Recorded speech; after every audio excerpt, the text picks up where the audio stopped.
Hello students, welcome back to the channel again. आज हम कुछ नए क्वेश्चंस करने जा रहे हैं जो पार्ट थर्ड है। ये पार्ट थर्ड बनाने जा रहा हूं मैं। इस पार्ट थर्ड में आपके एग्जाम से रिलेटेड कुछ इंपॉर्टेंट क्वेश्चन और कराने जा रहा हूं। आप इन तीनों वीडियोस को प्रॉपर्ली देखें। एक वीडियो और आएगा। 4 वीडियो में मैंने आपके लिए कवर किया है बहुत सारे मटेरियल को जो आपके एग्जाम के लिए बहुत इंपॉर्टेंट है। आप इसमें अगला क्वेश्चन देखिए। क्वेश्चन है difference between journal and ledger any four. Journal और लेजर में डिफरेंस बताना है कोई 4। तो 4 डिफरेंस देखते हैं हम इसमें। सबसे पहले रिकॉर्डिंग, जनरल में कैसे रिकॉर्डिंग होती है और लेजर में कैसे रिकॉर्डिंग होती है। तो all business transaction are first recorded in the journal. सारे के सारे बिजनेस ट्रांजैक्शन सबसे पहले जनरल में उतार लिए जाते हैं, जनरल में रिकॉर्ड कर लिए जाते हैं। फिर लेजर में transaction from the journal are posted into ledger. तो जो जनरल में ट्रांजैक्शन रिकॉर्ड किए थे उन्हीं को पोस्ट किसमें किया जाता है? लेजर में किया जाता है। तो पहले रिकॉर्ड होते हैं ये जनरल में, फिर पोस्टिंग होती है इनकी लेजर में। ध्यान रखना, जनरल में जनरलाइजिंग होती है और जबकि लेजर में पोस्टिंग की जाती है उन्हीं की। चलिए, classification, transaction are recorded individually and date wise. इसमें सारे के सारे ट्रांजैक्शन कैसे रिकॉर्ड किए जाते हैं? इंडिविजुअली रिकॉर्ड किए जाते हैं, डेट वाइज। जबकि इसमें क्या किया जाता है? लेजर में transaction are classified and recorded in respective accounts. ध्यान रखना, लेजर में सेम क्लास के ट्रांजैक्शन को सेम क्लास के अकाउंट में लिखा जाता है। सेल्स का ट्रांजैक्शन पूरा सेल्स में ही आएगा, परचेज का ट्रांजैक्शन पूरा परचेज में ही आएगा, कैश का ट्रांजैक्शन पूरा कैश में ही आएगा। तो वो होता है लेजर। जबकि जनरल में ऐसा कुछ देखा नहीं जाता, सारे ट्रांजैक्शन एक ही फॉर्मेट में चले आते हैं। तो देखिए, इसमें आपको क्या करना होता है? सबके लिए अलग से क्लासिफिकेशन करनी होती है अकाउंट्स की। क्या करनी होती है? तो ये क्लासिफिकेशन ऑफ अकाउंट्स है, जबकि ये क्या है? रिकॉर्डिंग है केवल और केवल। Detailing, transaction are recorded in detail. Journal में सारे के सारे ट्रांजैक्शन डिटेल में रिकॉर्ड किए जाते हैं, उसमें नरेशन भी लिखी जाती है कि किस चीज का ट्रांजैक्शन हुआ है। उसके बाद transaction are summarised under specific accounts. और ये केवल समरी होती है स्पेसिफिक अकाउंट्स की। ध्यान रखना। Nature, it is a book of original entry. इसको हम ओरिजिनल एंट्री वाली बुक भी कहते हैं, प्रिलिमिनरी रिकॉर्ड भी कहते हैं, प्रारंभिक रिकॉर्ड भी हम इसे कहते हैं। It is a book of final entry, permanent record भी कहते हैं इसको। आगे देखिए, process, the process of recording in the journal is called journalising. जैसा कि मैंने आपको बताया, जनरल में रिकॉर्ड करने की प्रोसेस को जर्नलाइजिंग कहते हैं, जबकि लेजर में रिकॉर्ड करने की प्रोसेस को, the process of recording in the ledgers is called posting. ध्यान रखना। एक्यूरेसी, तो जनरल की जो एक्यूरेसी है, accuracy check, accuracy can not be check. Journal की एक्यूरेसी चेक नहीं की जा सकती, जबकि लेजर की एक्यूरेसी कैसे चेक हो सकती है? हम उसे ट्रायल बैलेंस में ट्रांसफर करेंगे और ट्रायल बैलेंस मैच नहीं कर रहा तो हमने कहीं ना कहीं लेजर पोस्टिंग में गड़बड़ की है। तो इसकी एक्यूरेसी आसानी से, accuracy can be checked through trial balance. ध्यान रखना, ट्रायल बैलेंस से हम इसकी एक्यूरेसी चेक कर सकते हैं। अगला क्वेश्चन देखिए। अब हम ये अगला क्वेश्चन देखने जा रहे हैं। इस क्वेश्चन में आपको एक लेजर बनाकर तैयार करना है, और लेजर भी किस चीज का बनाना है? केवल कैश का बनाना है। किसका बनाना है? कैश का बनाना है। क्वेश्चन है, क्वेश्चन नंबर 12 है ये। Prepare cash account, cash account बनाना है आपको इन द लेजर फॉर्मेट। कौन से फॉर्मेट में? लेजर के फॉर्मेट में। From the following transactions. Transactions क्या है? आपके पास पहले से कैश इन हैंड, कैश पड़ा हुआ है 1 अप्रैल 2023 को 13,000 रुपया। 13,000 रुपए का आपके पास बैलेंस बीडी पड़ा हुआ है। पहले से जो कैश पड़ा हुआ है वो कितना पड़ा हुआ है? 13,000 पड़ा हुआ है।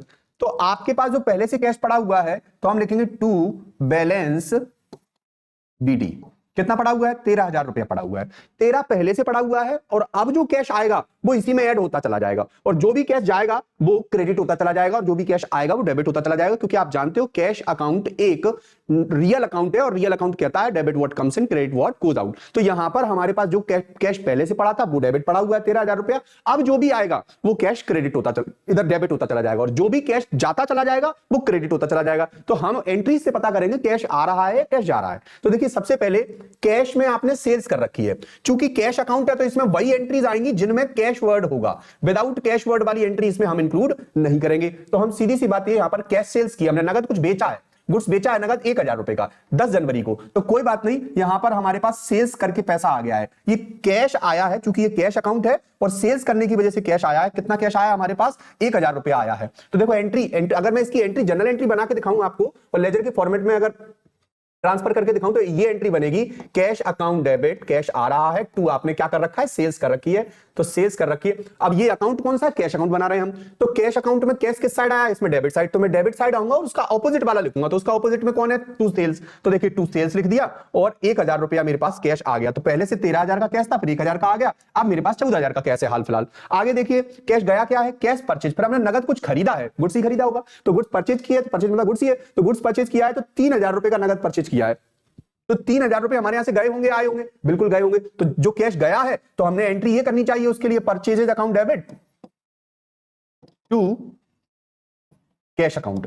ये कैश चला गया, तो कैश मेरे यहां से गया है, क्योंकि ये कैश अकाउंट है, कैश मेरा क्रेडिट साइड है, तो उसका ऑपोजिट वाला लिखना पड़ेगा। कैश क्यों गया, मैं आपसे पूछूं क्यों कैश गया, तो आप कहोगे सर परचेजेस की वजह से कैश गया है। तो परचेजेस की वजह से कितना कैश चला गया आपके यहां से, तो 3000 रुपीज का कैश आपके यहां से चला गया। तो देखो मैंने भी लिख दिया कि 3000 रुपीज का कैश चला गया है। अगली एंट्री क्या कह रही है, cash drawing, owner cash draw कर ले गया है, तो drawing account debit to cash account, यहां भी कैश गया है। तो हम, क्योंकि हमसे कोई पूछेगा कैश क्यों चला गया है, तो हम कह देंगे कैश ड्राइंग्स की वजह से गया, 100 रुपया कैश चला गया। जाने वाला कैश सारे क्रेडिट साइड होंगे, और किसकी वजह से गया है वो नाम यहां आएगा। अब यहां पर फिर पेड ऑफिस रेंट, ऑफिस का रेंट पे किया है, तो हम यहां लिख देंगे बाय ऑफिस रेंट।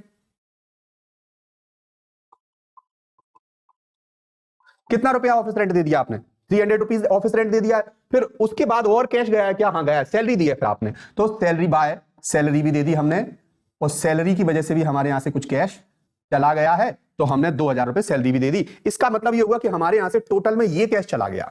तो था कितना कि 14,000 था, 13 पहले से बैलेंस बीडी था हमारे पास, नया कितना आया है 1000 आया है सेल्स करके, और चला क्या गया कि परचेज करने पर 3000, उन्हें ड्रॉ कर ले गया 100, ऑफिस का रेंट दे दिया 300, सैलरी दे दी 2000। इस प्रकार हमारे यहां से कितना कैश चला गया, तो ये जोड़ दो हम, 5400 रुपीज कैश चला गया। तो एक बात बताना, आपके पास था क्या कैश, तो आप कहोगे सर हमारे पास तो 14,000 था। कितना था 14,000, चला क्या गया आपके यहां से 3 2 5, 5400 रुपया, 5400 रुपया आपके यहां से चला गया है। तो आप बताइए आपके पास नगद कितना रुपया बचा होगा अभी, तो आपके पास 8600 रुपया बचा होगा नगद। तो देखिए, क्योंकि हमने इसको जोड़ा, डेबिट साइड के बैलेंस को जोड़ा, और डेबिट साइड के बैलेंस में जो था हमारे पास उसमें से चला क्या गया उसको भी जोड़ लिया, और जो था उसमें से जो चला गया उसको माइनस कर दिया, तो बैलेंस निकल के बाहर आ गया कि आपके पास आज की डेट में कितना कैश बचा हुआ है। तो आपके पास 8600 रुपीज कैश बचा हुआ है। ध्यान रखना, ये जो हमारे पास 14,000 था उसमें से हमने जैसे ही जाने वाले कैश को माइनस किया, ये आने वाला कैश है जो हमारे पास कैश था प्लस आया क्या, दोनों को जोड़ा, तो हमारे पास वाला जो कैश था वो 14,000 था, जिसमें से खर्च हमने ये कर दिया 5500 रुपया, हमारा मतलब चला गया हमारे यहां से।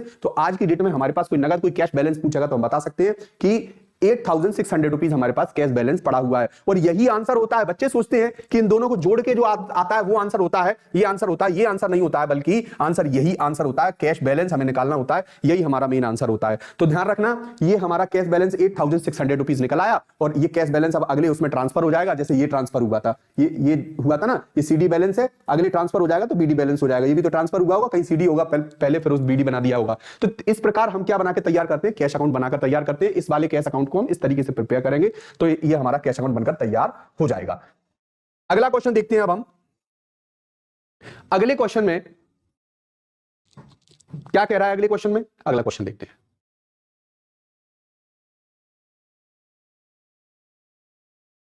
अगले क्वेश्चन में भी हमें कैश अकाउंट तो नहीं बनाना, पर लेजर ही बनाना है, सेल्स अकाउंट बनाना है। मतलब जो जिन एंट्रीज में सेल्स वर्ड आया होगा वो सारी की सारी एंट्री हमें इसमें ट्रांसफर करनी पड़ेगी। इसमें सेल्स वर्ड है पहली वाली में, सोल्ड गुड्स फॉर कैश, हाँ cash account debit to sales account entry बनेगी। फिर sold goods to Kamal, credit बेचा है तो कमल को बेचा है तो Kamal account debit to sales account entry बनेगी, इसमें भी सेल्स है। Sold goods to Suresh for cash, नगद बेचा है ना, तो cash account debit to sales account entry बनेगी, इसमें भी सेल्स है। और sold goods to Vinod on credit, तो Vinod debit to Vinod account debit to sales account, इसमें भी सेल्स है, तो ये भी सेल्स आ जाएगा। ये चारों एंट्रीज में सेल्स है, और हमें लेजर में ट्रांसफर करना है एक तरीके से। तो पहले जनरल बनाकर ट्रांसफर कर सकते हो, या फिर आप अपने जो आपका अनुभव है, एक्सपीरियंस है, जिस तरीके से आप करते हो इस क्वेश्चन को, वैसे ही आप कर सकते हो। जैसे मैं आपको जनरल एंट्री के थ्रू करके दिखा देता हूं आपको। सबसे पहली एंट्री क्या बनेगी, कैश आया होगा, cash account debit to sales account, ठीक है। फिर दूसरी एंट्री क्या बनेगी, कमल टू सेल्स। फिर तीसरी एंट्री क्या बनेगी, cash to sales, cash account debit to sales account. और चौथी एंट्री क्या बनेगी, विनोद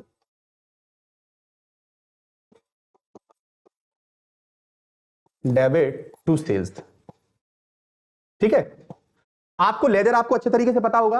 आपको जब लेजर पता है तो बस हम ट्रांसफर करना चालू कर सकते हैं। हम देखेंगे सेल्स किस साइड है, तो सेल्स चारों में क्रेडिट साइड है या नहीं, क्रेडिट साइड है। हम क्रेडिट साइड आएंगे और उनका उल्टा वाला लिखेंगे, अपोजिट वाला ही तो लिखते हैं लेजर में, ठीक है। तो सीधी सी बात यह है कि हमारे पास पहले सेल्स करके कैश आया है, क्या आया है, कैश आया है। कितना रुपया आया है, 50,000 रुपया आया है। देखिए सोल्ड गुड्स फॉर कैश। फिर हमने इसको क्रेडिट साइड क्यों लिखा है, क्योंकि हमारी सेल्स क्रेडिट साइड है, इसलिए हम क्रेडिट साइड आएंगे और उसका उल्टा वाला लिखेंगे। इसमें भी सेल्स, क्योंकि ये सेल्स ही अकाउंट तो बना रहे हैं हम, तो सेल्स अकाउंट बना रहे हैं तो सेल्स को ही देख के तो चलेंगे हम। तो यहां पर भी अगले वाले में भी हमें कमल लिखना पड़ेगा। क्या लिखना पड़ेगा? कमल लिखना पड़ेगा। क्यों लिखना पड़ेगा कमल? क्योंकि सेल्स हमारी क्रेडिट साइड है तो उसका उल्टा वाला ही लिखना पड़ेगा। और 15,000 रुपया हमारा ये इसके लिए ट्रांजेक्ट हुआ है, ठीक है, 15,000 का ट्रांजेक्शन हुआ है। फिर उसके बाद sold goods to Suresh for cash, तो इसमें भी कैश लिखना पड़ेगा क्योंकि सुरेश का नाम तो कंफ्यूजन के लिए दिया है, ये कैश हमारे पास आया है और सेल्स हमने की है, तो ये देखिए ऑपोजिट साइड लिख दिया। फिर उसके बाद विनोद, तो विनोद उधार बेचा है, तो उधार है तो उधार के लिए उधार की एंट्री कर देंगे विनोद, और उसके बाद 5,000 रुपया का उधार हमने विनोद को बेचा। तो टोटल हमने कितने की सेल्स की है? तो 50, 15, 5, 3, तो हमने सेल्स की है 73,000, 73,000 रुपीज की सेल्स हमने कर रखी है। तो मैं आपसे पूछूं टोटल सेल्स का क्रेडिट बैलेंस क्या आ रहा है? 73,000 आ रहा है। तो टोटल सेल्स का अगर 73,000 आ रहा है, लेकिन हमें तो दोनों तरफ 73,000 एडजस्ट करना होता है, तो फिर इधर 73,000 कैसे एडजस्ट होगा? तो यहां इस साइड जितना ज्यादा हो रहा है उतना ही इस साइड क्या हो जाएगा? बैलेंसिंग फिगर हो जाएगा। तो इस साइड हम बैलेंस सीडी लिख देंगे, कितना? 73,000 रुपया, और इस प्रकार हमारा आंसर निकला है। और सेल्स का ये जो बैलेंस है, बच्चे सोचते हैं ना, बच्चे क्या सोचते हैं कि इस साइड अगर हमने बैलेंस सीडी लिखा है तो ये बैलेंस, सेल्स का बैलेंस डेबिट साइड का ही हो गया। जी नहीं, भले ये डेबिट साइड है और ये क्रेडिट साइड है, लेकिन हमने जो बैलेंस इस साइड लिखा है सीडी बैलेंस, वो इस साइड का बैलेंस ज्यादा होने की वजह से इस साइड लिखा है जो कम पड़ रहा है इस साइड। तो इस साइड जो कम पड़ रहा है वो उस साइड का ही तो ज्यादा है, वो तो उस साइड कितना ज्यादा है? तो उस साइड 73,000 ज्यादा है। तो ये बैलेंस जो 73,000 हमने एडजस्ट किया वो डेबिट साइड का है कि क्रेडिट साइड का है? तो क्रेडिट साइड का है। वैसे भी सेल्स का बैलेंस कैसा होता है? क्रेडिट बैलेंस होता है। तो देखिए क्रेडिट बैलेंस है, भले ये लिखा डेबिट साइड गया है एडजस्ट करने के लिए, ये तो केवल और केवल एडजस्ट किया गया है। बैलेंस तो ये किस साइड का? क्रेडिट साइड का है। ये गलती मत करना आप लोग, ठीक है? ट्रायल बैलेंस में गलती कर देते हैं बच्चे यहां से ट्रांसफरिंग करते समय। अगला क्वेश्चन देखिए, अगला क्वेश्चन क्या कह रहा है? 14 नंबर का क्वेश्चन है।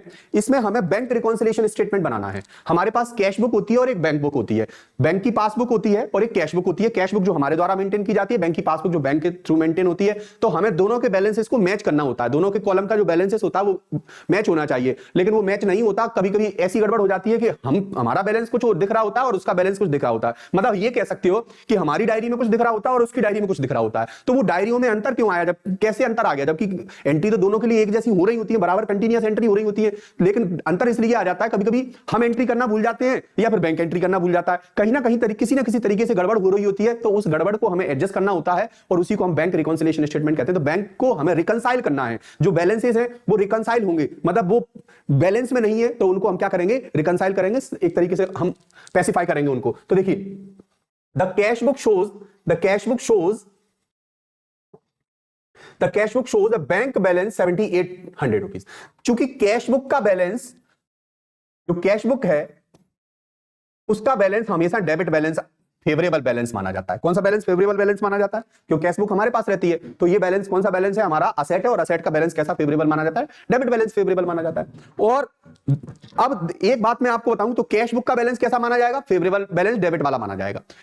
जबकि पासबुक का कौन सा बैलेंस फेवरेबल माना जाएगा? तो पासबुक में जो बैलेंस है वो बैंक वालों की लायबिलिटी है, तो बैंक वाले उसको कहां, किस साइड दिखाएंगे? क्रेडिट बैलेंस में दिखाएंगे। तो क्रेडिट बैलेंस में दिखाएंगे, तो ऐसी स्थिति में हमारे लिए क्रेडिट बैलेंस फेवरेबल माना जाएगा, ठीक है? हमने जो बैंक में पैसा जमा कर रखा है उसमें जब क्रेडिट का मैसेज आता है तब तो हमें खुशी होती है, जब डेबिट का मैसेज आता है तब हमें दुख होता है। तो सीधी सी बात यह है कि हमारे पासबुक में, मतलब बैंक में जितना बैलेंस क्रेडिट होगा उतना फेवरेबल माना जाएगा, और कैश बुक में जितना बैलेंस डेबिट होगा उतना ही बैलेंस क्या माना जाएगा? फेवरेबल माना जाएगा। तो जो कैश बुक का जो डेबिट है वो फेवरेबल है और पासबुक का जो क्रेडिट है वो फेवरेबल है। तो ध्यान रखना, यहां पर हमारी जो कैश बुक है वो क्या दिखा रही है? कैश बुक दिखा रही है 7,800 रुपीज का फेवरेबल बैलेंस। कुछ बोला नहीं गया है तो हम इसको फेवरेबल बैलेंस मानेंगे, ठीक है? तो balance as per cash book debit, कितना बैलेंस पड़ा हुआ है हमारे पास? 78,000 रुपीज हमारी कैश बुक दिखा रही है। कैश बुक कह रही है कि 78,000 रुपीज का फेवरेबल बैलेंस है। अब कुछ भी अगर डिफरेंस आते हैं तो उन डिफरेंस को हमें एडजस्ट करना होगा प्लस और माइनस करके। सीधी सी बात यह है कि हम तो बहुत अच्छे से सोचे बैठे थे कि हमारी कैश बुक में कितना रुपया पड़ा हुआ, 7,800 रुपया हमारी कैश बुक में अगर डेबिट साइड दिख रहा है तो पासबुक में भी 7,800 क्या हो रहा होगा? क्रेडिट साइड दिख रहा होगा। सीधी सी बात है, हम ये सोच रहे होंगे, लेकिन ऐसा नहीं होता, गड़बड़ हो जाती है बीच बीच में। कभी कभी ट्रांजेक्शंस में चेंज होने की वजह से ट्रांजेक्शन हम नहीं लिख पाते या कुछ हम भूल जाते हैं, तो उसकी वजह से ट्रांजेक्शन में गड़बड़ आ जाती है और वो बैलेंस मैच नहीं करता, तो हमें फिर उस सिचुएशन को क्या करना होता है? रिकंसाइल करना होता है। तो देखिए हम देखते हैं, पहला क्वेश्चन कह रहा है check deposited in the bank but not collected. अब हम मंथ के एंड में देखते हैं, ये कब देखते हैं? मंथ के एंड में। जब मंथ एंड हो रहा होता है तब देखते हैं। तो आपने किसी डेट में, डेट क्या, कोई भी डेट हो, किसी डेट में आपने चेक जमा किया था बैंक में। जब चेक जमा किया था उसी मंथ की किसी डेट में जमा किया था, तो आपने क्या सोच के जमा किया होगा? आपने अपनी कैश बुक के बैलेंस को ज्यादा मान लिया होगा या कम मान लिया होगा? तो जब आपने चेक जमा किया तो आप तो ये सोचोगे ना कि कल के दिन हमारे बैंक में पैसा आ जाएगा, तो आपने इधर कैश बुक में भी बैलेंस क्या कर लिया होगा? बढ़ा लिया होगा। जैसे आप मनी मन सोच रहे होगे कि जो बैलेंस था, जो पहले से मतलब आपके जो भी बैलेंस था, उस बैलेंस में आपने नया बैलेंस क्या कर लिया होगा? चेक जमा करते समय प्लस कर लिया होगा। तो लेकिन वो अगर आपने प्लस कर लिया, उसमें आपने क्या कर लिया? प्लस कर लिया, लेकिन वो वहां पर बैंक वालों ने क्या नहीं किया? उसको कैश ही नहीं किया। तो फिर आपने जो प्लस किया वो माइनस करना पड़ेगा या नहीं करना पड़ेगा? करना पड़ेगा, क्योंकि वो तो कैश हुआ ही नहीं है उस डेट तक आपके अकाउंट में। तो हमें जो लास्ट डेट होगी उस डेट में हमें चेक करेंगे कि हमने जो चेक जमा किया था वो चेक कैश हुआ है या नहीं हुआ, एन कैश हुआ है या नहीं हुआ। अगर वो एन कैश नहीं हुआ तो हमें माइनस करना पड़ेगा, क्योंकि हम तो जिस दिन जमा करने गए थे उसी दिन हमने कैश बुक में क्या कर लिया था? बैलेंस बढ़ा लिया था। तो हमने तो गड़बड़ कर दी ना, क्योंकि उधर तो आया ही नहीं है कैश में बैलेंस। तो देखिए हम देखते हैं यहां पर कि चेक डिपॉजिट तो किया था बैंक में, नॉट कलेक्टेड, लेकिन वो तो पैसा आया ही नहीं है, उसका नहीं आया। तो हमने तो क्या कर लिया था? प्लस कर लिया था। तो अब मजबूरी में क्या करना पड़ेगा? माइनस करना पड़ेगा, नहीं तो बैलेंस ही मैच नहीं करेंगे दोनों के, कैश बुक के और पासबुक के, तो फिर यहां गड़बड़ हो जाएगी। तो ऐसी स्थिति में हम क्या कर देंगे कि चेक, अब देखिए दो कॉलम बनते हैं इसमें, एक ऐड वाला बनता है, एक लेस वाला बनता है। कोई बैलेंस हमें ऐड करना पड़ सकता है, कोई बैलेंस हमें लेस करना पड़ सकता है इस 7800 रुपीज में। तो अभी आप बताइए ये 3000 रुपीज आपके ऐड के बन रहे हैं या लेस के बन रहे हैं? तो लेस के बन रहे हैं। तो देखिए 3000 रुपीज मैंने क्या कर दिया? Check deposited but not yet collected. ये 3000 मैंने क्या कर दिया? लेस के कॉलम में डाल दिए। ठीक है, ये लेस हो जाएंगे, जो भी अमाउंट होगी उसमें से लेस हो जाएंगे, क्योंकि ये लेस का कॉलम है और ये ऐड का कॉलम है। ठीक है, अब आगे देखते हैं, अगली एंट्री पढ़ते हैं। Check issued but not yet presented for payment 1500। अब हमने भी किसी को चेक इशू किया था। अच्छा, हम क्यों चेक इशू करेंगे? कोई किसी से हमने कुछ सर्विस ली होगी या कुछ परचेज किया होगा, तो उसे पैसा तो देंगे ना। हम पैसा देंगे तो उसे चेक भी देना पड़ेगा, कैश भी दे सकते हैं, लेकिन हमने चेक के फॉर्म में दे दिया। उसे चेक के फॉर्म में दे दिया तो हमने तो कैश बुक से हल्के अपने में से क्या कर लिया होगा? माइनस कर लिया होगा, पैसा डिडक्ट कर लिया होगा। लेकिन उस बंदे ने उस चेक को ले जाकर कहीं कॉपी किताब में रख दिया, उसने लगाया ही नहीं बैंक में, तो हमारे अकाउंट से पैसे कटे होंगे या नहीं कटे होंगे? बिल्कुल नहीं कटे होंगे। तो हमने तो काट दिए ना कैश बुक में से। तो अब हमको लाके दोबारा वो पैसे को क्या करना पड़ेगा? ऐड करना पड़ेगा, तो हमारा बैलेंस मैच कर जाएगा। तो यहां पर देखिए check issued but not present for payment, उस बंदे ने चेक लगाया ही नहीं पेमेंट के लिए, नहीं लगाया। तो हमने तो जब इशू किया था, जिस दिन हमने इशू किया था उस दिन पैसा डिडक्ट कर दिया था। लेकिन अब तो हम क्या कर देंगे? जब उसने नहीं लगाया तो हम लाके उस पैसे को दोबारा ऐड कर लेंगे। तो देखो ये ऐड वाले कॉलम में आ जाएंगे, ऐड वाले में आ जाएंगे। देखिए ऐड हो जाएंगे 1500 रुपए। अगली वाली एंट्री करें, directly deposited by customer 4000 rupees. अच्छा एक बात बताना, आपके अकाउंट में कुछ भी पैसा पड़ा था, लेकिन एक कस्टमर ने तुम्हें बिना बताए और आपके अकाउंट में और पैसा भेज दिया, तो बताओ आपकी कैश बुक का बैलेंस बढ़ गया होगा क्रेडिट साइड का कि नहीं बढ़ा होगा? तो बिल्कुल बढ़ गया होगा। लेकिन आपकी पास जो कैश बुक है उसका बैलेंस नहीं बढ़ा होगा, क्योंकि आपको तो पता ही नहीं उसने कब जमा कर दिया। लेकिन जब आपको पता लगा कि उसने डायरेक्टली जमा कर दिया, तो अब आपके कैश बुक का बैलेंस भी बढ़ जाना चाहिए, डेबिट बैलेंस, या नहीं बढ़ जाना चाहिए? तो बिल्कुल बढ़ जाना चाहिए। तो जो कैश बुक का डेबिट बैलेंस बढ़ेगा, तो अब आपके कैश बुक में पैसा ऐड हो जाएगा कि लेस हो जाएगा? तो आपके कैश बुक में पैसा ऐड हो जाएगा। कितने रुपए ऐड हो जाएगा? कि 4000 रुपए डायरेक्टली किसी कस्टमर ने जमा किए, तो देखो 4000 रुपए ऐड हो जाएंगे। तो 1500 रुपए ये ऐड हो गए और 4000 ये ऐड हो गए, टोटल 5500 रुपए ऐड हो गए। अब आपको एक चीज समझ में आई होगी कि हमारे पास 7800 रुपीज का पहले से बैलेंस पड़ा हुआ था, डेबिट बैलेंस, जिसमें से 5500 रुपया उसमें ऐड हुए हैं। कितने ऐड हुए? 5500 रुपया। ठीक है, एक कस्टमर ने जमा करा दिए और एक हमने चेक इशू किया था, तो वो उसने बैंक ही नहीं करा, एनकैश ही नहीं करवाया, तो वो पैसा भी दोबारा लौटाया हमारे अकाउंट में। तो एक तरीके से 5500 रुपया जो है हमने यहां ऐड कर लिए हैं। लेकिन ये जो ऐड होकर फिर बैलेंस कितना बना हमारा? कि हमारा ऐड होकर बैलेंस बना 13300 रुपया। लेकिन हमारा माइनस भी तो हुआ है कुछ बैलेंस। क्या माइनस हुआ है? कि चेक डिपॉजिट किया था पर पैसा आया नहीं वो बैंक में, तो वो माइनस हो गया, तो 3000 रुपया माइनस हो गया। तो 13300 में से 3000 माइनस करेंगे तो 10300 रुपया आज हमारा बैलेंस दिख रहा होगा। ये काहे के अनुसार था बैलेंस? ये हमारा कैश बुक के अनुसार था। तो ये बैलेंस किसके अनुसार है? ये बैलेंस एज पर हमारी पासबुक के अनुसार है, ध्यान रखना। और ये क्रेडिट बैलेंस है। कौन सा बैलेंस है? क्रेडिट, क्योंकि कैश बुक का डेबिट और पासबुक का क्रेडिट फेवरेबल बैलेंस माना जाता है। तो आज की डेट में हमारी बैंक में कितना बैलेंस पड़ा हुआ है पासबुक के अकॉर्डिंग? कितना? 10,300 रुपया। तो इस प्रकार ये हमारा सवाल कंप्लीट हो जाता है। आप इसी प्रकार से कर दोगे इस क्वेश्चन को तो आपको पूरे नंबर मिलेंगे। तो आपको समझ में आ गया होगा ये क्वेश्चन किस तरीके से किया गया है। अगला क्वेश्चन हम देखते हैं बैंक रिकॉन्सिलिएशन का, जो इसका जस्ट अपोजिट है। अब आपको सर अपोजिट क्यों है? अपोजिट इसलिए है कि जो चीज डेबिट होगी वो क्रेडिट होगी, जो क्रेडिट होगी वो डेबिट होगी। क्यों? क्योंकि यहां पर बैलेंसेस पलट गए हैं। अब जो क्वेश्चन आने वाला है उस क्वेश्चन में मैं आपको कैश बुक के अकॉर्डिंग बैलेंस नहीं कहूंगा। किसके अकॉर्डिंग नहीं कहूंगा? बल्कि यहां पर मैं बैलेंस कहूंगा पासबुक के अकॉर्डिंग। तो जब ये पासबुक ऊपर आ जाएगी तो पासबुक के अकॉर्डिंग तो कौन सा बैलेंस फेवरेबल माना जाता है? Credit balance. तो और ये कहां पहुंच जाएगी? नीचे पहुंच जाएगी। तो इसका मतलब ये हो जाएगा कि जो ऐड वाले टर्म है वो लेस हो जाएंगे, जो लेस वाले टर्म है वो ऐड हो जाएंगे। क्यों? क्योंकि हमने बैलेंस पलट दिया, कैश बुक के अकॉर्डिंग नहीं देख रहे हैं, अब हम पासबुक के अकॉर्डिंग देख रहे हैं। तो सीधी सीधी सी बात है, इसमें कॉन्सेप्ट भी नहीं लगाना आपको। तो सीधा सीधा फंडा है कि जो ऐड वाले टर्म है वो क्या हो जाएंगे? लेस हो जाएंगे, जो लेस वाले टर्म है वो ऐड हो जाएंगे। चलिए देखते हैं।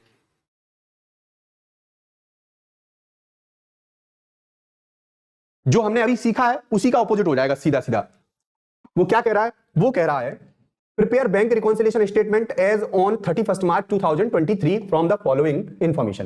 वो कह रहा है credit balance as per the passbook. Passbook के अनुसार कौन सा बैलेंस अच्छा माना जाता है? तो क्रेडिट अच्छा माना जाता है। हाँ, अगर ये कैश बुक का होता तो गड़बड़ होता, लेकिन हमारा तो ये तो पासबुक का है, तो पासबुक का क्रेडिट बैलेंस फेवरेबल है। हमारे पास 32,000 रुपए का बैंक बैलेंस शो हो रहा है। कितना शो हो रहा है? बैंक का बैलेंस कितना शो हो रहा है? तो 32,000 रुपए का बैंक बैलेंस शो हो रहा है। अब क्या होगा? अब या तो ऐड होगा या लेस होगा। तो देखिए समझिए क्या हुआ है। सुरेश अ डेटर, सुरेश तुम्हारा एक डेटर था। डेटर मतलब आपको पैसे लेने थे उससे। Deposited 4,000 directly in the bank, उसने जाके डायरेक्टली आपके बैंक अकाउंट में पैसा जमा करा दिया। अच्छा, आपके बैंक अकाउंट में उसने पैसा जमा कराया होगा डायरेक्टली, तो सीधी सी बात है आपके पास कैश आया होगा या गया होगा? तो बिल्कुल कैश आया होगा। तो आया होगा तो सीधी सी बात यह है कि ऐड होना चाहिए कि लेस होना चाहिए? तो पैसा तो ऐड होना चाहिए। क्या होना चाहिए? ऐड होना चाहिए। लेकिन समस्या यह है कि हम इसे ऐड तो कर सकते हैं, लेकिन ऐड तब कर सकते हैं अगर ये पासबुक के अनुसार नहीं, कैश बुक के अनुसार होता। तो ये किसके अकॉर्डिंग है? ये तो पासबुक के अकॉर्डिंग है। तो फिर हम इसे ऐड ना करके क्या करेंगे? लेस करेंगे। क्यों? तो देखिए लेस करते हैं हम इसको। Direct deposit by a debtor 4,000 रुपया, देखिए लेस कर दिए मैंने। पिछले वाले क्वेश्चन में डायरेक्ट डिपॉजिट किए थे कस्टमर ने, तो हमने ऐड किए थे, याद कीजिए, क्योंकि वो बैलेंस किसके अकॉर्डिंग था? वो बैलेंस था कैश बुक के अकॉर्डिंग। अब बैलेंस किसके अकॉर्डिंग है? पासबुक के अकॉर्डिंग। तो पासबुक के अकॉर्डिंग बिल्कुल अपोजिट चीजें हो जाएंगी, अपोजिट सिचुएशन हो जाएगी। तो अपोजिट सिचुएशन हो जाएगी तो देखिए हमने लेस कर दिया। कितना रुपया लेस कर दिया? उसके बाद फिर वो कह रहा है insurance premium paid by the bank. Bank ने इंश्योरेंस की प्रीमियम भर दी तुम्हारी। अच्छा, इंश्योरेंस की प्रीमियम अगर बैंक भर देगा, आप कॉमन सेंस लगाइए, बैंक भर देगा तो आपके अकाउंट से पैसा कटना चाहिए या फिर ऐड होना चाहिए? मतलब लेस होना चाहिए, ऐड होना चाहिए? तो डेफिनेटली लेस होना चाहिए, क्योंकि ये बैलेंस किसके अकॉर्डिंग है? पासबुक के अकॉर्डिंग है। तो जो लेस होना चाहिए वो अपने आप ही क्या हो जाएगा? ऐड हो जाएगा। क्या हो जाएगा? ऐड हो जाएगा। तो देखिए इंश्योरेंस का प्रीमियम कटा है, और प्रीमियम कटा है तो पैसा कटा होगा, लेस हुआ होगा। लेकिन नहीं, हम यहां क्या करने वाले हैं? ऐड करने वाले हैं, क्योंकि ये बैलेंस किसके अकॉर्डिंग देख रहे हैं? हम पासबुक के अकॉर्डिंग देख रहे हैं। तो insurance premium paid by bank, ये लीजिए ऐड कर दिए। ऐड वाले टर्म में आ रहा है ना, देखो उल्टा हो रहा है, उसका जस्ट अपोजिट हो रहा है। उसके बाद check deposited in the bank for collection but not yet credited. हमने क्या किया था? चेक डिपॉजिट किया था बैंक में कलेक्शन के लिए। हमने चेक जमा किया होगा, जिस दिन चेक जमा किया होगा उस दिन हमने क्या किया होगा? कैश बुक का बैलेंस बढ़ा लिया होगा। लेकिन अब तक हमारे बैंक अकाउंट में पैसा आया नहीं है, नहीं आया ना, तो अब हम क्या कर देंगे? लेस कर देंगे उसको। लेकिन ये सिचुएशन काहे की है? सिचुएशन है ये पासबुक के अकॉर्डिंग वाली, तो हम इसको क्या कर देंगे? ऐड कर देंगे। सीधा सा उल्टा सिचुएशन है, check deposited in the bank not yet collected. क्या हमने तो जमा किया था चेक, लेकिन क्या नहीं हुआ? वो आया ही नहीं है बैंक में। तो आया ही नहीं है तो हम क्या कर देंगे? इसको लेस कर देंगे, क्योंकि हमने ऐड कर लिया था ना, ऐड कर लिया तो अब लेस करेंगे। लेकिन लेस करने वाली बात आ रही है यहां पर, मतलब जो लेस हो रहा है टर्म, तो हम देख रहे हैं कौन किसके अकॉर्डिंग देख रहे हैं? लेकिन हम तो कैश बुक के अकॉर्डिंग देख रहे हैं। किसके अकॉर्डिंग देख रहे हैं? कैश बुक के अकॉर्डिंग। लेकिन सवाल किसके अकॉर्डिंग चल रहा है? ये पासबुक के अकॉर्डिंग चल रहा है। तो फिर हमें मजबूरन, अगर हम इसको पासबुक के अकॉर्डिंग देखने लगे तो अपने आप ही जो लेस वाला टर्म है वो किसमें कन्वर्ट हो जाएगा? ऐड वाले टर्म में कन्वर्ट हो जाएगा। तो इसीलिए ये 3,000 रुपया क्या हो जाएंगे? ऐड हो जाएंगे। इधर देखिए इंश्योरेंस प्रीमियम कटना चाहिए, पैसा लेस होना चाहिए, लेकिन ऐड हो रहा है। ये भी पैसा क्या होना चाहिए? कटना चाहिए, लेकिन ऐड हो रहा है। तो जो पैसा कटना चाहिए वो ऐड होता चला जाएगा। अगले में हम देखेंगे, अगले में क्या देखेंगे? Check deposited in the bank for collection but not yet, ये तो हो गया। Check issued but not present for payment 6,000 rupees. 6,000 rupees के चेक हमने क्या किया था?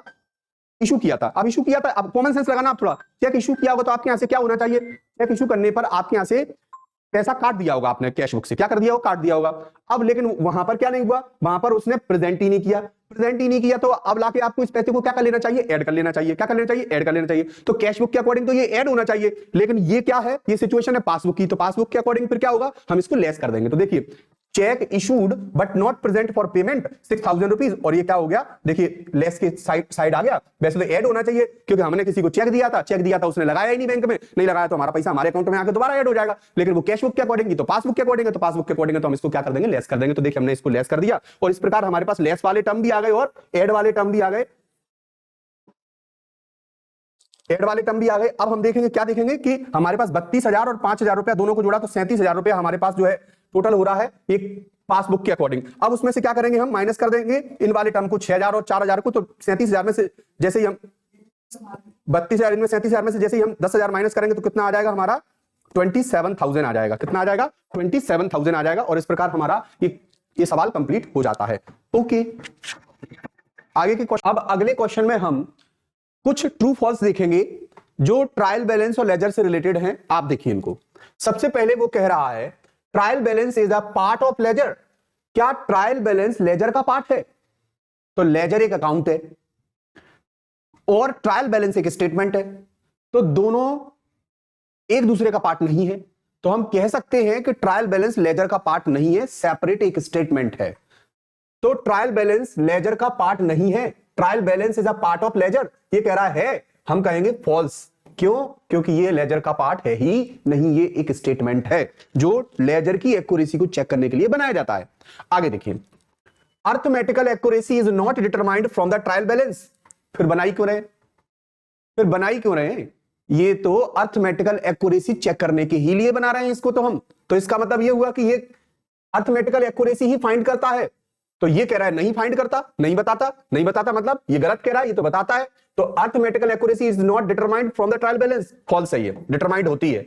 ओके, नेक्स्ट क्या कह रहा है? नेक्स्ट कह रहा है अ trial balance is not a conclusive proof of accounting accuracy. Trial balance, क्या आपसे पूछना चाहता हूं, ट्रायल बैलेंस 100% एक्यूरेसी का प्रूफ है क्या? कि ट्रायल बैलेंस दोनों साइड का मैच कर गया तो आपने जो अकाउंटिंग, जो आपने पूरे के पूरे ट्रांजैक्शंस को रिकॉर्ड किया है वो 100% एक्यूरेट है क्या? आपने जो लेजर बनाया वो 100% एक्यूरेट है क्या? तो 100% एक्यूरेसी का प्रूफ नहीं होता ट्रायल बैलेंस, क्योंकि कुछ ऐसी एरर होती है जो ट्रायल बैलेंस से क्या नहीं हो पाती, ट्रायल बैलेंस से हमें फाइंड आउट नहीं कर पाते हम उन्हें। तो देखिए, तो वो कह रहा है कि ट्रायल बैलेंस क्या कंक्लूसिव प्रूफ है? नहीं, ये प्रूफ नहीं है। तो trial balance is not a conclusive proof, ये कंक्लूसिव प्रूफ नहीं है। तो ये भी तो नहीं कह रहा है, तो सही कह रहा है, ये ट्रू कह रहा है ये कि वास्तव में ट्रायल बैलेंस 100% एक्यूरेसी का प्रूफ नहीं है, क्योंकि इसमें भी कुछ एरर रह जाती है इसके मैच कर जाने के बावजूद भी। लेकिन वैसे अगर ट्रायल बैलेंस मैच कर गया तो हम ये मान के चलेंगे कि हमने जो ट्रांजेक्शन रिकॉर्ड किए हैं वो सही है, लगभग हमारा लेजर सही बना हुआ है।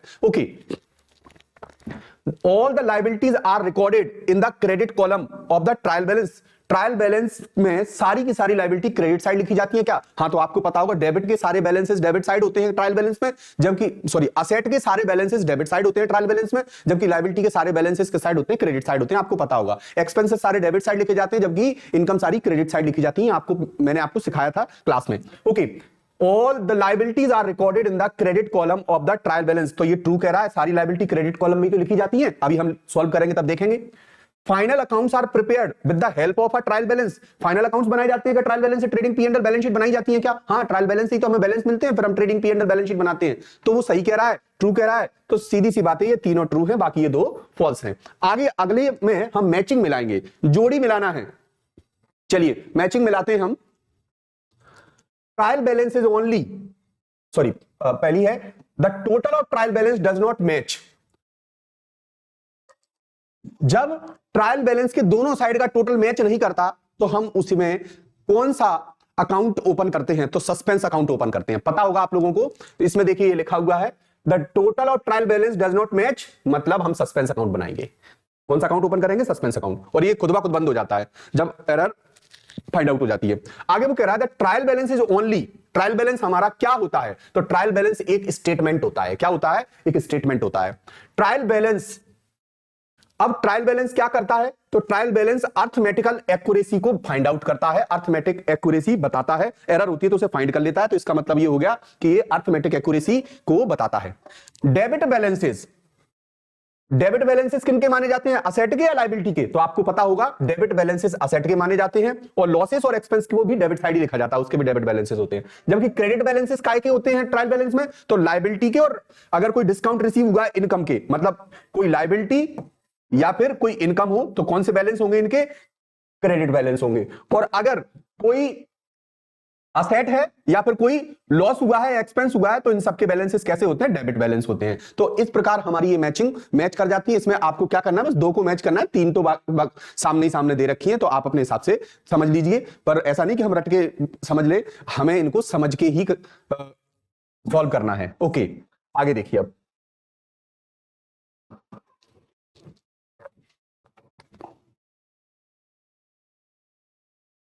अब इन मैचिंग्स के बाद अब आता है क्या कि what is a trial balance, explain.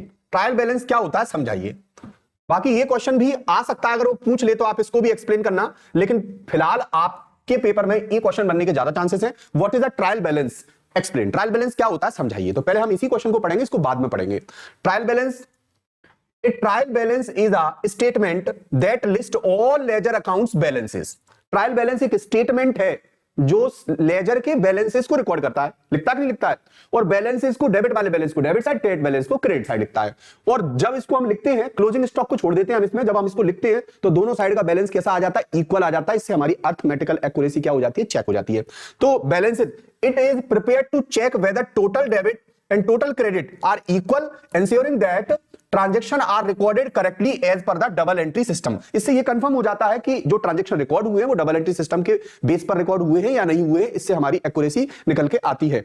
It helps, कहां हेल्प करता है, in detecting errors. Trial balance हमारी एरर को डिटेक्ट करने में हेल्प करता है in accounting, and serve as the basis for preparing final accounts. और फाइनल अकाउंट्स बनाने में क्या करता है, हेल्प करता है। आपको ट्रायल बैलेंस की डेफिनेशन में ये लिखना है, मीनिंग में आ जाए तो ये लिखना है आपको। अब वो आगे कुछ उसने क्वेश्चन पूछा है, क्या पूछा है, is trial balance is proof, is trial balance proof of accuracy of accounts. क्या ट्रायल बैलेंस एक्यूरेसी, अकाउंट्स की एक्यूरेसी का प्रूफ है? तो 100% प्रूफ तो नहीं है, कंक्लूसिव प्रूफ पूछ रहा है वो। क्या ये कंक्लूसिव प्रूफ है? नहीं, ये 100% तो प्रूफ नहीं है। तो देखिए आप, हमने अभी थोड़ी देर पहले पढ़ा था ये वाला, if the trial balance matches, अगर मैच कर गया तो it indicate that books of accounts are arithmetically correct. Arithmetically ये कैसी बनाई है हमने, सही बनाई है। लेकिन however it does not guarantee, इस बात की कोई गारंटी नहीं है कि फिर भी कोई गलती नहीं रह गई है, गलती रह सकती है। कभी कभी ये हो सकता है श्याम का पैसा, श्याम भी डेटर है और मोहन भी डेटर है, दोनों डेटर हैं। श्याम और मोहन दोनों ही कौन है, डेटर है, श्याम भी और मोहन भी। लेकिन हमने मोहन के पैसे को श्याम के अकाउंट में लिख दिया और श्याम के अकाउंट को, मोहन के अकाउंट को श्याम के अकाउंट में लिख दिया, मतलब एक दूसरे के अकाउंट में पैसा ट्रांसफर कर दिया। तो हमने गड़बड़ तो की है ना।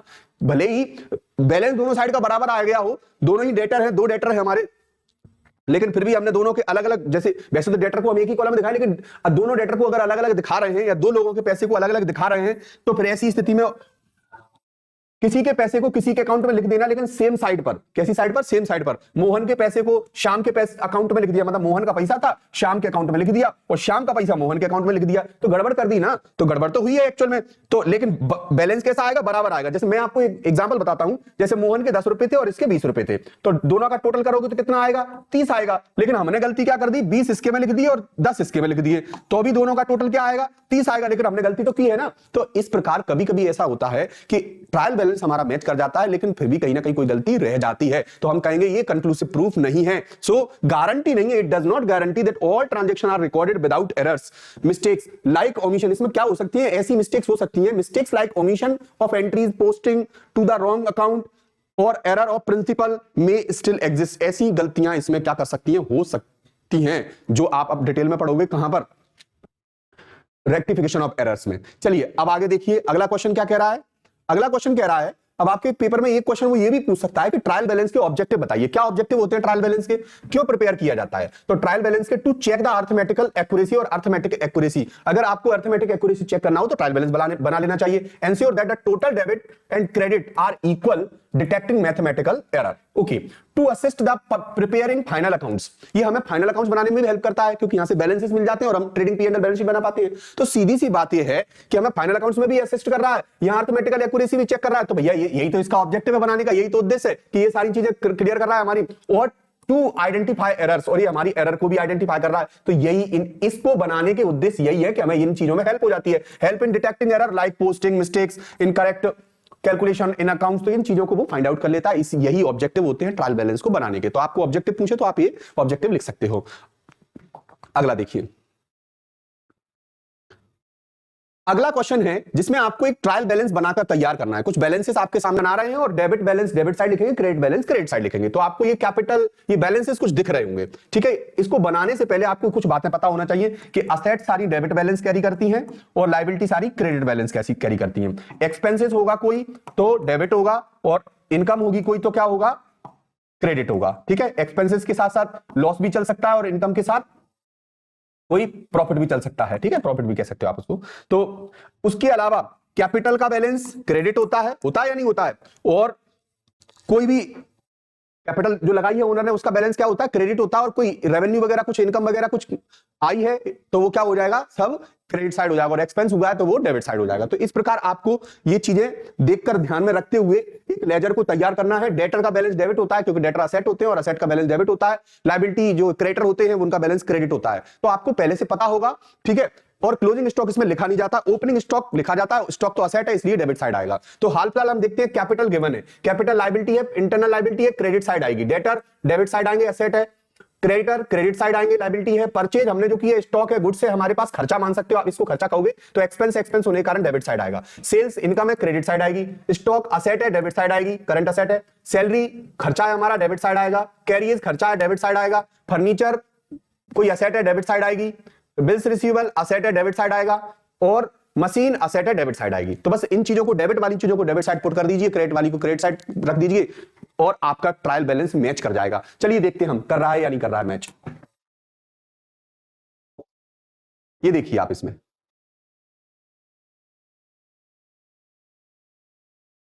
इस ट्रायल बैलेंस का आंसर 60,000 रुपीज आना चाहिए। कितना आना चाहिए? 60,000 रुपीज आना चाहिए। मैं इसको करके दिखा देता हूं आप लोगों को। आप देखिए इसमें पूरा पूरा सही लिखा है। कैपिटल 15,000 की है, डेटर 10,000 के हैं और सही साइड लिखिए, देखो कैपिटल क्रेडिट साइड लिखी है, डेटर डेबिट साइड लिखिए, क्रेडिटर फिर क्रेडिट साइड लिखिए, परचेज फिर डेबिट साइड लिखिए, सेल्स क्रेडिट साइड लिखिए, स्टॉक डेबिट साइड लिखा है और सैलरी खर्चा है इसलिए डेबिट साइड लिखा है। कैरियर खर्चा है, डेबिट साइड। फर्नीचर असेट है, debit side. Bills receivable debit side asset है। मशीनरी असेट है, डेबिट साइड। तो असेट असेट डेबिट साइड हो गई, लायबिलिटी लायबिलिटी और जो इनकम है वो क्रेडिट साइड हो गई। बस अब हम इनको जोड़ लेंगे, जोड़ेंगे तो हमारा दोनों साइड का बराबर आ जाएगा। इसको जोड़ते हैं 15 और 5 20, 20 और 40 60,000 रुपया हमारा इस साइड का आया। 60,000 इधर का आएगा, जोड़ लेते हैं। 10 और 30 40 ओके। 40 और 4 44, 44 और 4 48, 48 49 50 51 52 53 54 55 56 57 58। कितने हो गए? 58,000 ये हो गए। बड़े बड़े टर्म आइटम जोड़ लिए तो बड़े बड़े टर्म जोड़े तो फिर वो कितने हो गए? 58,000 के हो गए। छोटे छोटे भी देख लेते हैं हम इसमें, जैसे 500 800 340 और 360। 340 और 360 को जोड़ा तो ये हो गए 700। ठीक है, 700 और 800 जोड़ा तो ये हो गए 1500 और 1500 और 500 जोड़े तो ये हो गए 2000। तो इस प्रकार 2000 और इसमें ऐड हो जाएंगे तो इसका मतलब ये हो गया पूरा 60,000 रुपीज हमारा इस साइड भी आ गया। तो इस प्रकार हमारा ट्रायल बैलेंस क्या कर गया? मैच कर गया। अब हम अगला ट्रायल बैलेंस देखते हैं। अगले ट्रायल बैलेंस में क्या कह रहा है वो देखिए।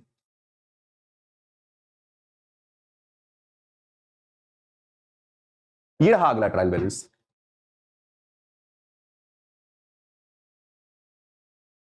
इसको कैसे बनाना है? वही बातें हैं, जो डेबिट साइड रहेगा उसे डेबिट साइड रख देंगे।